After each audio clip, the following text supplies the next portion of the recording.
Hi, I'm Attorney Gary Fales. I'm going to answer this question about, well, what do I need in order to prepare myself to meet with an estate planning attorney and do a living trust? The reality is you really don't need much. You don't have to have all your ducks in a row. You don't have to have your financial affairs in order. Doing a living trust and protecting your family from probate or protecting yourself from guardianship court, it's a two-step process. So step one is sitting down, meeting with the attorney. We don't need a big long list of all your assets. We just need to know some basic things about your life. For example, who would be a good person to be in charge of your financial affairs if you lose your mind? Or who would be a good person to be in charge of your healthcare choices if you cannot make them for yourself? We would like to know who could be an executor.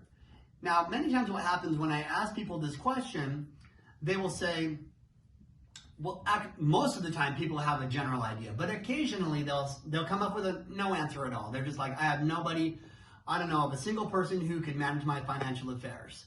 And so then I'll tell them, well, then I'm forced to write down the state of Nevada or the state of Idaho or whatever state you may be in. I'll have to put them in charge of you. Oh, whoa, no, wait a minute. My friend Betty can do that. Okay, so I try to coach you through the process and say, no, you have actually already named somebody. You've named the state of California or the state of Nevada. So if there's anybody better than that, then we should use that name. So that's the first step, is the design and getting to know your situation and writing some of those names down.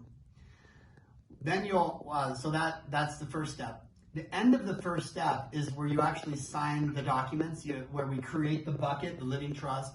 So signing the documents. And that completes step one. Step two is called the funding or the transfer phase. That's the step at which, yes, we're going to want to know more things about the items you own, how they're titled, because the second step, the funding, is where you transfer the things that you own from your name over into the living trust, into the bucket.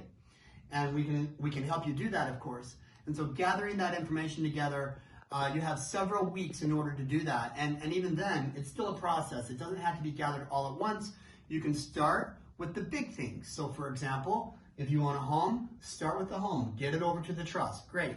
When you're done with that, let's work on the next big thing. Let's say you have an investment account. Great. Let's work on that. Maybe all you own is a home and a bank account. That'll be easy. Just move those two items over and we're done.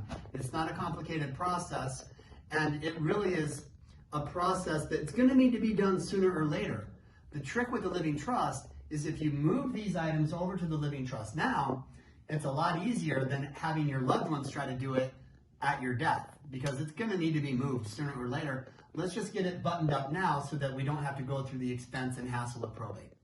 So if you have any other questions, please feel free to call me. There's no consultation fee. Be happy to answer your questions.